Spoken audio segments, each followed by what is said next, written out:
అశ్వ సంవత్సరంలో కైలాస యాత్ర Shri Gayatri tours and travels 8977349696. 4 దశాబ్దాల మావోయిస్టు ఉద్యమ ప్రస్థానం ముగిసినట్లేనా? దేవ్జీ లొంగిబాటుతో అంత్యదశకు చేరింది Maoist party. Muppala Lakshmana Rao alias Ganapathi సారథ్యంలో నాడు 16 రాష్ట్రాల్లో విస్తరించినటువంటి మావోయిస్టు పార్టీ 20,000 మందికి పైగా పిఎల్జీ దళం సైన్యం కూడా భారీగా ఉండడం జరిగింది. అయితే 2018లో బాధ్యతలు చేపట్టారు నంబాల కేశవరావు అలియాస్ బస్వరాజ్. 2025 మేలో ఎన్కౌంటర్లో చనిపోయారు కేశవరావు. ప్రస్తుతం పార్టీ చీఫ్ దేవ్జీ కూడా లొంగిపోవడంతో ప్రస్థానం ముగిసిందా అనేటువంటి ప్రశ్నలు కూడా ఉత్పన్నమవుతున్నాయి. అబుజ్మడ్ అడవుల్లో కేంద్ర బలగాలు రావడం, ఆపరేషన్ ఖగార్తో అగ్రనేతలు చనిపోవడం, కీలక నేతలు క్యాడర్ లొంగిపోవడంతో మావోయిస్టు పార్టీ బలహీనపడుతుంది. ప్రస్తుతం అజ్ఞానంలో మాత్రం పూర్తి స్థాయిలో కనబడుతున్నటువంటి సిచ్యువేషన్ కూడా కీలకంగా మారుతుంది. కానీ అజ్ఞాతంలో ఉన్నారు గణపతితో పాటుగా మిసిర్ బేస్రా, పసునూరి, నరహరి. ఈ నేపథ్యంలో అజ్ఞాతంలో ఉన్నటువంటి మావోయిస్టుల కోసం విపరీతమైనటువంటి గాలింపు చర్యలు వేగంగా కొనసాగుతున్నాయి. ఓవైపు కాల్పులు, మరోవైపు పూర్తి స్థాయిలో లొంగుబాట్లతో మాత్రం వరుసగా మావోయిస్టు పార్టీ తుది దశకు చేరిందనేటువంటి అభిప్రాయాలు కూడా వ్యక్తమవుతున్నాయి. ఇదే అంశానికి సంబంధించి మనతో పాటు విశ్లేషణ చేయడానికి ప్రముఖ రాజకీయ విశ్లేషకులు కోటేశ్వరరావు గారు నాతో పాటు అందుబాటులో ఉన్నారు. కోటేశ్వరరావు గారు నమస్తే అండి. కోటేశ్వరరావు గారు ఇప్పుడు మావోయిస్ట్ పార్టీ ప్రధాన కార్యదర్శి దేవ్జీ, అదేవిధంగా పోలిట్ బ్యూరో మెంబరు రాజిరెడ్డి, ఇంకా మరికొందరు లొంగిపోయినట్టుగా ఆల్రెడీ ప్రకటించారు. అయితే అఫీషియల్ గా వారిని ఎప్పుడు ఎట్లా చూస్తారనేటువంటిది ఇంకా నిర్ధారణ కాలేదు. ఇది మావోయిస్ట్ పార్టీకి వరుసగా తగులుతున్నటువంటి పెద్ద ఎదురు దెబ్బల్లో బహుశా ఇది చివరిది అయి ఉండవచ్చేమో అని అనుకుంటున్నాను. ఎందుకంటే ఇంకా మరి ఇతర మావోయిస్ట్ పార్టీ నాయకులు ఎవరున్నారు, ఉంటే వాళ్ళు ఈ స్థాయిలో ఉన్నటువంటి వాళ్ళ, లేకపోతే దిగువన రాష్ట్రాల్లో ఉన్నటువంటి నాయకుల అనేటువంటిది ఇంకా వెల్లడి కావాల్సి ఉంది. ఏమైనప్పటికీ ఒకటి మాత్రం వాస్తవం, కేంద్ర ప్రభుత్వం ప్రకటించినట్టుగా కానివ్వండి, లేకపోతే వివిధ వర్గాల నుంచి అందినటువంటి సమాచారం లేదా జరుగుతున్నటువంటి పరిణామాలను చూసినప్పుడు మావోయిస్ట్ పార్టీలో ఎవరు పోలీసు ఏజెంట్లు, లేకపోతే ఎవరు నిజంగా మావోయిస్ట్ నాయకులుగా ఉన్నారో తెలియనటువంటి ఒక అయోమయ పరిస్థితి ఏర్పడిందనేది స్పష్టం. 2 కారణాలు ఈ లొంగుబాట్లకు లేకపోతే ఇతర పరిణామాలకి కారణంగా కనిపిస్తూ ఉంది. ఒకటి, మావోయిస్టు ఉద్యమంలోకి కొత్తగా చేరుతున్నటువంటి వాళ్ళు గణనీయంగా తగ్గిపోవడం, లేకపోతే అసలు లేకపోవడం అనేటువంటిది ఒకటైతే, చేరేటువంటి వాళ్ళలో కూడా సైద్ధాంతిక పరిజ్ఞానం లేకపోవడం, వ్యక్తిగత కారణాలతోటి లేదా ఇతరత్ర కారణాలతోటి చేరేటువంటి వాళ్ళు ఒకటైతే, మరొక ప్రధానమైనటువంటి సమస్య ఒక మావోయిస్ట్ పార్టీనే ఈ సాయుధ పోరాటం, సాయుధ దళ చర్యలకు పాల్పడుతున్నటువంటి ఇతర నక్సల్స్ గ్రూపుల్లో కూడా పోలీసు ఏజెంట్లు, పోలీస్ ఇన్ఫార్మర్లు పెద్ద సంఖ్యలో చేరటం అనేటువంటిది ఒక పెద్ద పరిణామం. అందుకనే అంగరక్షకులుగా ఉన్నటువంటి వాళ్ళు కూడా లొంగిపోయిన నేపథ్యాన్ని దేవ్జీ విషయంలో చూశాం.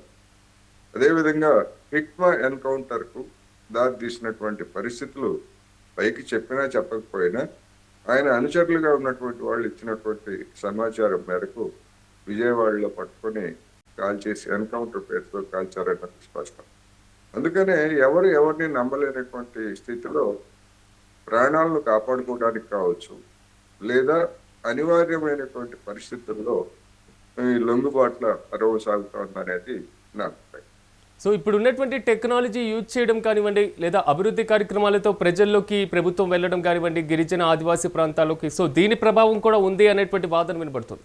దాని ప్రభావం అనే దానికంటే ఆదివాసీ ప్రాంతాల్లో కావచ్చు, లేదా ఇతర ప్రాంతాల్లో ఉన్నటువంటి పేదలు, అణగారిన వర్గాల్లో ప్రభుత్వాల పట్ల, అదేవిధంగా వివిధ అధికార రాజకీయ పార్టీల పట్ల పెరిగినటువంటి భ్రమలు కూడా దీనికి కారణమవుతున్నాయనేది చెప్పాలి.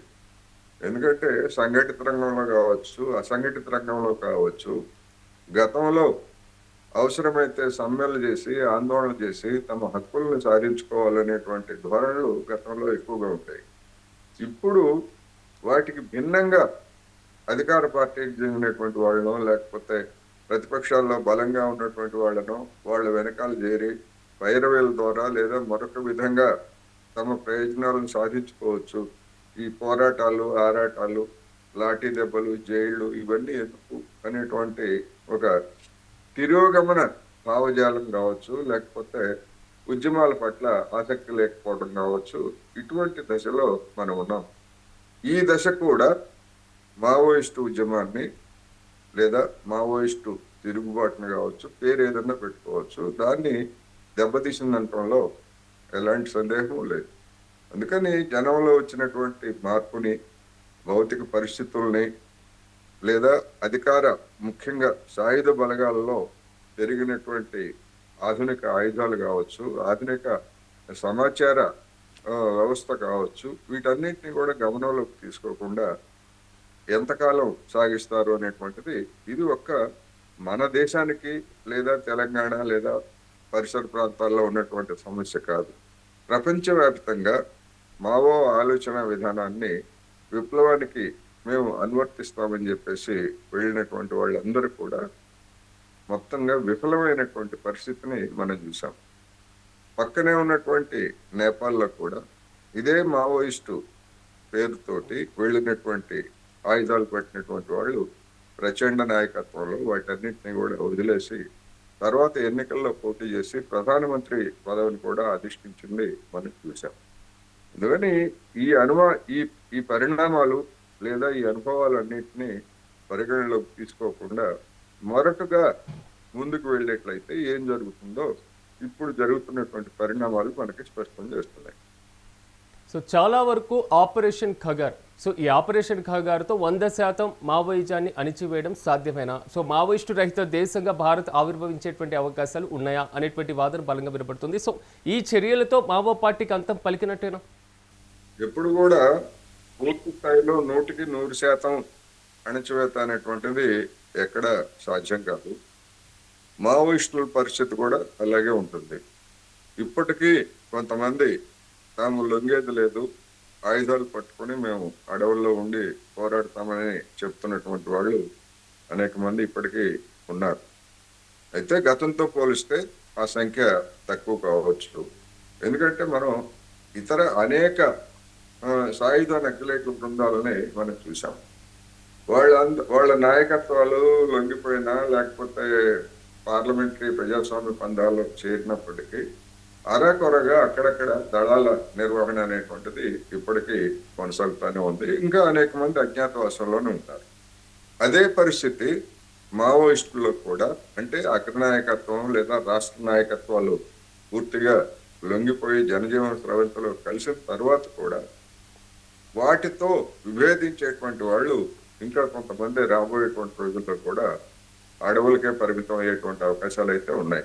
అయితే వాళ్ళు గతంలో మాదిరి ఏ విధమైనటువంటి సాయుధ చర్యలకు పాల్పడతారా, లేకపోయేట్లయితే అవకాశం కోసం చూస్తూ అట్లా కొంతకాలం మౌనంగా ఉంటారా ఏమిటి అనేటువంటిది మనం ఊహించి చెప్పలేము. తదనంతరం జరిగేటువంటి పరిణామాలను బట్టి మాత్రమే మనం దాని మీద ఒక స్పష్టతను ఇవ్వగలం. ఖచ్చితంగా కోటేశ్వరరావు గారు, మీరు అన్నట్లుగా పూర్తి స్థాయిలో దీంట్లో కూడా కేంద్ర ప్రభుత్వం కీలక పాత్ర కూడా పోషిస్తున్నటువంటి పరిస్థితులు అయితే కనబడుతున్నాయి. సో థ్యాంక్ యూ కోటేశ్వరరావు గారు, మాతో పాటు పార్టిసిపేట్ చేసినందుకు. మొత్తం మీద 4 దశాబ్దాల మావోయిస్టు ఉద్యమ ప్రస్థానం ముగిసినట్లేనా అనేటువంటి ప్రశ్న బలంగా వినబడుతుంది. నిజంగా ఈ మధ్య కాలంలో సాగుతున్నటువంటి తంతులో దేవ్జీ లొంగిబాటు తర్వాత మావోయిస్టు పార్టీ అంత్య దశకు చేరినటువంటి సిచ్యువేషన్ కనబడుతుంది. ముప్పాళ్ళ లక్ష్మణరావు అలియాస్ గణపతి సారథ్యంలో ప్రస్తుతం ఒకప్పుడు పూర్తి స్థాయిలో 16 రాష్ట్రాల్లో విస్తరించినటువంటి పార్టీ సో నేడు 20,000కు పైగా సో ఎల్జీడీ సైన్యం కూడా భారీ స్థాయిలో ఉన్నటువంటి పరిస్థితులు. 2018లో బాధ్యతలు చేపట్టారు నంబాల కేశవరావు అలియాస్ బస్వరాజు, కానీ ఆయన 2025 మేలో ఎన్కౌంటర్లో చనిపోయారు. ప్రస్తుతం పార్టీ అధ్యక్షుడిగా ఉన్నటువంటి దేవ్జీ కూడా లొంగిపోవడం ఈ మొత్తం ప్రస్థానానికి పులిస్టాప్ పడినటువంటి పరిస్థితులు కనబడుతున్నాయి. కేంద్ర ప్రభుత్వం కూడా ఆపరేషన్ ఖగార్తో పూర్తి స్థాయిలో ఉక్కుపాదం మోపుతున్నటువంటి పరిస్థితి. భారీ స్థాయిలో మావోయిస్టులు కూడా లొంగిపోయినటువంటి సిచ్యువేషన్, మరి ముఖ్యంగా కాల్పుల్లో కూడా చనిపోయినటువంటి పరిస్థితులు. ఇతర రాష్ట్రాల్లో కల్పిస్తున్నటువంటి అవకాశాల కన్నా తెలంగాణ ప్రాంతంలో తెలంగాణ రాష్ట్ర ప్రభుత్వం కల్పిస్తున్నటువంటి అవకాశాలతో భారీ సంఖ్యలో మావోయిస్టులు కూడా వచ్చి లొంగిపోతున్నటువంటి సిచ్యువేషన్ కనబడుతుంది. జనజీవన స్రవంతిలో కూడా మావోయిస్టులు కలుస్తున్నారు. ఒకప్పుడు గిరిజన ప్రాంతాలు, ఆదివాసీ ప్రాంతాలు, అడవుల్లో ఉన్నటువంటి భూ వ్యతిరేక ఉద్యమాలకి సంబంధించి కీలక పాత్ర పోషించినటువంటి మావోయిస్టు పార్టీ.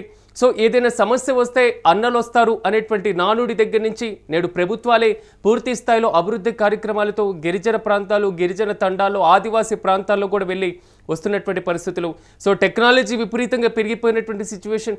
సో స్థానికంగా ఉన్నటువంటి గిరిజన ప్రజలకి వీరి యొక్క అవసరం నుండి ప్రభుత్వం యొక్క అవసరం విపరీతంగా పెరిగిపోవడం. సో ఆహారం సరిగ్గా లేక, సో వైద్యం సకాలంలో అందక, అటవీ ప్రాంతాల్లో వీరు ఎదుర్కొంటున్నటువంటి ప్రతి ఘటన, ప్రతికూల పరిస్థితులు కూడా వీరి లొంగిపాటుకు విపరీతంగా ఒక బలమైన కారణంగా మారుతుంది. ఓవరాల్గా చూడాలి, ఆపరేషన్ ఖగార్ మార్చి 30 నాటికి పూర్తవుతుంది కాబట్టి 100కి 100% మావోయిస్టు పార్టీ అంత దశకు చేరుకునేటువంటి సిచ్యువేషన్ కూడా కనిపిస్తున్నాయనేది మాత్రం విశ్లేషకుల దగ్గర నుంచి వస్తున్న అభిప్రాయం.